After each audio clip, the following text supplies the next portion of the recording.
So ಹಂಗೆ ತಮ್ಮ ಸಾಮರ್ಥ್ಯ, ತಮ್ಮ ಸ್ವಂತ ಶಕ್ತಿ ಹಾಗೂ ವ್ಯಕ್ತಿತ್ವದಿಂದ ನಾಯಕತ್ವವನ್ನು ಬೆಳೆಸಬಹುದು ಅಂತೇಳಿ ಇಂದಿರಾ ಗಾಂಧಿಯವರು ಹೇಳಿದ್ದಾರೆ. ನಾನೆಲ್ಲ ಹೇಳಿದ್ದು ನಿಮ್ಗೆ ಶಕ್ತಿ ಇದೆ ನಿಮ್ಮ ಅಂತೇಳಿ ಇಂದಿರಾ ಗಾಂಧಿಯವರು ಹೇಳಿದ್ದಾರೆ. ಸೊ ಹಂಗೆ ನಮ್ಮ ಸಂಸ್ಕೃತಿ, ನಮ್ಮ ಧರ್ಮ. ರಂಗೋಲಿ ಹಾಕೋದು ಯಾರ ಸಂಸ್ಕೃತಿ? ನಮ್ಮ ತಾನೇ ಸಂಸ್ಕೃತಿ, ಅದು ನಮ್ಮ ಧರ್ಮ ಅಲ್ವೇ? ಈಗ ಇದು ಕಿವಿ ಚುಚ್ಚೋದು, ಮೂಗ್ ಚುಚ್ಚೋದು ಯಾರು ಹೇಳ್ಕೊಟ್ಟಿದ್ರೆ ನಿಮ್ಗೆ? ಉಡ್ದಾರ ಕಟ್ಟೋದು ಏನಾದ್ರು ಹೇಳ್ತಿದ್ರೆ ನಿಮ್ ಬೇಡ ಅಂತ ಅಂದ್ರು ನಿಮ್ ಹಿರಿಯರು ಮೊದಲಿಂದ ಮಾಡ್ಕೊಂಡು ಬಂದವ್ರೆ ಪದ್ಧತಿ. ಸೊ ಸಾಯ್ಬೇಕೋ ಉಡ್ಬೇಕೋ, ನಂಗೆ ಜಾತಿನೇ ಬೇಡ, ನಂಗೆ ಧರ್ಮನೇ ಬೇಡ ಅಂತ ಮಾತಾಡ್ತಾರೆ. ಅವ್ನ್ ಸಾಯ್ಬೇಕೋ ಉಣ್ಬೇಕೋ ಇಲ್ಲ ಸುಡ್ಬೇಕು ಅಂತ ತೀರ್ಮಾನ ಮಾಡೋದು ಯಾವುದು? ಧರ್ಮ ತಾನೆ, ಅದು ಧರ್ಮ ತಾನೆ. ಹಂಗೆ ಈ ರಂಗೋಲಿ ಬಿಡೋದು ಯಾರು? ಸೊ ಹೆಣ್ಣು ಅಂತ ಉತ್ಪತ್ತಿ ಮಾಡಿದ ಯಾವುದು? ಪ್ರಕೃತಿ. ಅದು ನಮ್ದಲ್ಲ, ಅದು ಪ್ರಕೃತಿ. ಸೊ ಒಪ್ದೇವಲಿ ಮದ್ವೆ ಆಗ್ಲೇಬೇಕು, ಸಂಸಾರ ನಡೆಸಲೇಬೇಕು, ನಾವು ಏಟ್ ತಿನ್ಲೇಬೇಕು. ಹೆಣ್ಣು ಗಂಡು ಹೊಡಿತದೋ, ಗಂಡು ಹೆಣ್ಣು ಹೊಡಿತದ, ಅವನು ಯಾರು ಹೊಡಿತಾ ಇದ್ದ ಅವನು. ಸೊ ಹಂಗೆ ತಮ್ಗೆ ನಾನು ಈ ಸಂದರ್ಭದಲ್ಲಿ ಹೇಳೋದಿಷ್ಟೇ, ಗಂಟು ಕಟ್ಲೆ ಮಾತಾಡೋದು ಬೇಡ. ಸೊ ನೀವು ಅನ್ನನೂ ಕೊಡ್ತೀರಿ, ವಿದ್ಯೆನೂ ಕಲಿಸ್ತೀರಿ, ತ್ಯಾಗನೂ ಮಾಡ್ತೀರಿ, ಎಲ್ಲ ಯಾರು ಇದೆ. ನೀವು ಪಕ್ಷದ ಬರಬೇ ನೀವು ಚಿಂತನೆ ಮಾಡಬೇಕು, ನೀವೆಲ್ಲ ಕೂತ್ಕೊಳ್ಬೇಕು. ನಾಯಕಿ ಅಂತ ಏನ್ ನಾನು ಪ್ರಾರಂಭ ಮಾಡಿದೀನಿ ಅದಕ್ಕೆ ಒಂದು ಹೊಸ ರೂಪನ ಕೊಡಬೇಕು. ನೀವು ಡಿವೋಟ್ ಮಾಡಬೇಕು. ನಿಮ್ಗೆ ಗ್ರಾಮ ಪಂಚಾಯತಿ ಮೆಂಬರ್ ಇದ್ದಾರೆ, ಶ್ರೀಶಕ್ತಿ ಮೆಂಬರ್ಸ್ ಇದ್ದಾರೆ, ಸೋತವರಿದ್ದಾರೆ, ಗೆದ್ದವರಿದ್ದಾರೆ. ಈಗ 2,000 ರೂಪಾಯಿ ದುಡ್ಡು ತಗೋತಾ ಇದ್ದಾರೆ. ನೀವೆಲ್ಲ ಇಲ್ಲಿ ಕೂತಿರೋರೆಲ್ಲ ಒಬ್ಬೊಬ್ಬ ಹೆಣ್ಮಗಳು ಒಂದು ಮಿನಿಮಮ್ 100-100 ಮೆಂಬರ್ಶಿಪ್ ಮಾಡಬೇಕು. ಮಾಡ್ತಿರೋ ಇಲ್ಲ? ಸೌಮ್ಯ, ಕಾಂಪಿಟೇಷನ್, ಪ್ರತಿ ಅಸೆಂಬ್ಲಿ ಸೆಗ್ಮೆಂಟ್ಗೂ ಕಾಂಪಿಟೇಷನ್. ಯಾರು ಅತಿ ಹೆಚ್ಚು ಮಾಡ್ತಾರೆ ಅವ್ರಿಗೆಲ್ಲರೂ ಒಂದು ಡೈರೆಕ್ಟರ್ ಮಾಡ್ತೀನಿ ನಾನು. ಒಂದು ತಾಲೂಕ್ ಲೆವೆಲ್ ಒಂದು ಡೈರೆಕ್ಟರ್ ಮಾಡ್ತೀನಿ. ನನ್ನ ಕಮಿಟ್ಮೆಂಟ್ ಇದು. ಏನ ತಾಲೂಕಲ್ಲಿ ಅತಿ ಹೆಚ್ಚು ಮೆಂಬರ್ಶಿಪ್ ಮಾಡೋರ್ನ ಯಾವ್ದಾರು ಒಂದು ಕಮಿಟಿಗೆ ತಾಲೂಕ್ ಲೆವೆಲ್ ಹಾಕುವಂತ ಜವಾಬ್ದಾರಿ ಈ ಡಿ ಕೆ ಶಿವಕುಮಾರ್ದು. ನಾನು ಮಾತು ತಪ್ಪಿದ್ರೆ ಆಮೇಲೆ ಕೇಳಿ ನೀವು.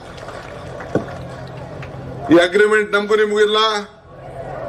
ಏನಮ್ಮ ನೀನು ಹೋಗ್ಬಿಟ್ಟಿದ್ದಾನೆ ಅಲ್ಲ, ನೀನು ಬರೀ ಇಲ್ಲಿ ಸ್ಟೇಜ್ ಮೇಲೆ ಕೂತ್ಕೊಳ್ಳೋದಲ್ಲ. ನೀನು ಜಡ್ಜ ಹೋಗಿದೀವಲ್ಲ ಈ ಮೆಂಬರ್ಶಿಪ್ ಮಾಡಕ್ಕೇನೆ. ಇಲ್ಲೆಲ್ಲ ಕಲ್ಪನಾ ಇರೋದ್ರಲ್ಲಿ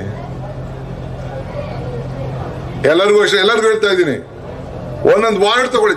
ನೀವು ಜಾಸ್ತಿ ನಾನು ಹೇಳ್ತಾ ಇದ್ರೆ ತಾಲೂಕ್ ತಗೋಬೇಡಿ. ನೀವು ಇಲ್ಲಿ ಕೂತಿರೋ ಒಂದೊಂದು ವಾರ್ಡ್ ತಗೊಳ್ಳಿ ಸಾಕು, ಒಂದೊಂದು ಬೂತ್ ತೆಗೆದುಕೊಳ್ಳಿ. What you contributed the society is important. ನೀವು ನಿಮ್ಗೇನು ಅನುಕೂಲ ಆಯ್ತು ಅಂತಲ್ಲ, ನಿಮ್ಮಿಂದ ಏನು ಸಮಾಜಕ್ಕೆ ಅನುಕೂಲ ಆಯ್ತು ಅನ್ನೋದು ಮುಖ್ಯ. ನಿಮ್ಮಿಂದ ಎಷ್ಟು ಜನರಿಗೆ ಅನುಕೂಲ ಆಯ್ತು. ಈಗ ನೀವು ಈ ಪಾರ್ಟಿ ಮೆಂಬರ್ ಆದ್ಮೇಲೆ ನೀವು ಈ ಪಾರ್ಟಿಗೆ ಏನ್ ಕಾಂಟ್ರಿಬ್ಯೂಟ್ ಮಾಡ್ತೀರ ಅನ್ನೋದು ಮುಖ್ಯ. ನೀವಿನ್ನೇನು ಕಾಂಟ್ರಿಬ್ಯೂಟ್ ಮಾಡಕ್ಕಾಗ್ತದೆ? ನೀವು ಅಟ್ಲೀಸ್ಟ್ ಅವ್ರ ಮೆಂಬರ್ಶಿಪ್ ಮಾಡಿದ್ರೆ ಅವ್ರಿಗೆ ತಡೆಯಪ್ಪ, ನಾ ಕಾಂಗ್ರೆಸ್ ಮೆಂಬರು, ವೋಟರ್ ಕಾಂಗ್ರೆಸ್ಗೆ ಹಾಕುವ ಅನ್ನೋದು ಒಂದು ಭಾವನೆ ಬರ್ತದೆ ತಾನೆ. ಅದಕ್ಕೆ ನಾನು ಹೇಳ್ತಾ ಇದ್ದಿದ್ದು ಈ ಮೆಂಬರ್ಶಿಪ್ ಬಹಳ ಮುಖ್ಯ ಅನ್ನೋ ದೃಷ್ಟಿಯಿಂದ. ಸೊ ಅದರಿಂದ ಒಂದು ಊರು, ಒಂದು ಪಕ್ಷ ಬೆಳಿಬೇಕಾದ್ರೆ ನೀವೆಲ್ಲ ಸೇರ್ಬೇಕು. ಮುಂದಕ್ಕೆ ಬಿಡಿ, ಮುಂದಕ್ಕೆ ಇನ್ನ ಏನೇನೋ ಯೋಚನೆ ಮಾಡೋಣ. ಅದೆಲ್ಲ ಈಗೆಲ್ಲ ತೋರಿಸ್ಬೇಡಿ ನನಗೆ. 200 ಅಲ್ಲ, ಈಗ 2,000 ಮಾಡಿಸ್ತೀನಿ. ಮಾಡಿರೋದಕ್ಕೆ ನಿನ್ಗೆ ಅಭಿನಂದನೆಗಳು. ಸೊ ಎಲ್ಲ ಕಡೆ ಈಗ ನಿನ್ನೆ ಒಂದು ರಿಸರ್ವೇಶನ್ ಮಾಡಿದೆ, ಯಾವುದೋ ಒಂದು ವಾರ್ಡ್ ಕಮಿಟಿಗೆ, ಬೆಂಗಳೂರು ಸಿಟಿ ವಾರ್ಡ್ ಕಮಿಟಿಗೆ. ನನಗೆ ಉಮಾಶ್ರೀ ಬಂದು ಕಿವಿಲ್ಗಿಡಿದ್ರು, ಸರ್ ಇಲ್ಲಿ ಹೆಣ್ಮಕ್ಳಿಗೆ, ನಾನು ಹೆಣ್ಮಕ್ಳು ರಿಸರ್ವೇಶನ್ ಇಟ್ಟಿದ್ದೀನಿ, ವಾರ್ಡ್ ಕಮಿಟಿ ನಾಮಿನೇಷನ್ ಮಾಡ್ಬೇಕಾರೆ. ತಿರ್ಗಾ ಬ್ಯಾಕ್ವರ್ಡ್ ಕ್ಲಾಸ್ಗೂ ಇಟ್ಟಿದ್ದೀನಿ, ಮೈನಾರಿಟಿಗೂ ಇಟ್ಟಿದ್ದೀನಿ, ಶೆಡ್ಯೂಲ್ ಕಾಸ್ಟ್ ಇಟ್ಟಿದ್ದೀನಿ. ಗ್ರೇಟರ್ ಬೆಂಗಳೂರು ಮಾಡೋಂಥ ಸಂದರ್ಭ. ಈಗ ಮಧ್ಯಾಹ್ನ ಮೇಲೆ ಈ ಬೆಂಗಳೂರು, ಗ್ರೇಟರ್ ಬೆಂಗಳೂರುದು ಎಲ್ಲ ನಮ್ಮ ಕಾರ್ಪೊರೇಟ್ಗಳದೆಲ್ಲ ಮೀಟಿಂಗ್ ಅನ್ನ ಕೂಡ ನಾವೆಲ್ಲ ಇಟ್ಟಿದ್ದೇವೆ. ಸೊ ಹಂಗೆ ನಿಮ್ಗೆ ನಾನು ಹೇಳ್ತಾ ಇರೋದು, ಫಸ್ಟ್ ಪಾರ್ಟಿನೇ ನಮ್ಮ ತಂದೆ ತಾಯಿ, ಪಾರ್ಟಿನೇ ನಮ್ಮ ಬಳಗ. ಪಾರ್ಟಿ ಅಧಿಕಾರದಲ್ಲಿದ್ರೆ ನಾನು ಅಧಿಕಾರದಲ್ಲಿ, ನೀವು ಅಧಿಕಾರದಲ್ಲಿ, ಸಿದ್ದರಾಮಯ್ಯ ಅಧಿಕಾರ ಇಲ್ಲ, ನಾವ್ಯಾರು ಅಧಿಕಾರದಿಲ್ಲ. ಅದಕ್ಕೆ ನಾನು ಹೇಳೋದು ಯಾವಾಗಲೂ ಕೂಡ ವ್ಯಕ್ತಿ ಪೂಜೆ ಬಿಡಿ, ಪಕ್ಷದ ಪೂಜೆ ಮಾಡಿ ಅಂತ ನನ್ನ ಮೊದಲಿಂದನೂ ಕೂಡ ನನ್ನ ಒಂದು ಬದ್ಧತೆ ಕಾರ್ಯಕ್ರಮ. ಸೊ ಹಂಗೆ ಇನ್ನು ನನಗೂ ಹೊಟ್ಟೆ ಸಿಗ್ತೈತೆ, ನಿಮ್ಗೂ ಹೊಟ್ಟೆ ಸಿಗ್ತೈತೆ. ಲಕ್ಷ್ಮೀ ಹೆಬ್ಬಾಳ್ಕರ್ ಬೇರೆ 4 ಅವರ್ ಕೂತ್ಕೊಂಡೆ ಬೆನ್ನು ನೋಯ್ತಾ ಇತ್ತು ಅಂತ ಅವ್ರು ಬೇರೆ ಹೇಳ್ತಾ ಇದ್ರು. ಸೊ 3 ಗಂಟೆ ಬೇರೆ ಇನ್ನ ಮೀಟಿಂಗ್ ಇದೆ, ಬೇರೆ ಸಂದರ್ಭದಲ್ಲಿ ಮಾಡೋಣ. ಈ ಒಂದು ಕಾಂಪಿಟೇಷನ್ ಯಾವಾಗಮ್ಮ ಇಟ್ಕೊಳ್ಳೋಣ? ಈಗ ರಂಗೋಲಿ ಕಾರ್ಮಿಕ ಹೇಳಿದ್ನಲ್ಲ ಪುಷ್ಪಮ್ಮನಾಥ್ ಅವರೇ, ಮೇ 20 ಈಗಿದ್ದಾನೆ ತಯಾರಾಗಬೇಕು, ಈಗಿದ್ದಾನೆ ಅಡ್ವರ್ಟೈಸ್ಮೆಂಟ್ ಹೋಗ್ಬೇಕು, ಎಲ್ಲ ಮಾಡಬೇಕು, ರಂಗೋಲಿ ಸ್ಪರ್ಧೆ ಹಾಕ್ಬೇಕು. ಎಲ್ಲ ಕಡೆ ಒಂದೊಂದು ಊರಿಗೆ ಒಂದೊಂದು ಪಂಚಾಯತಿಗೆ ಒಂದು ಕಾಂಪಿಟೇಷನ್.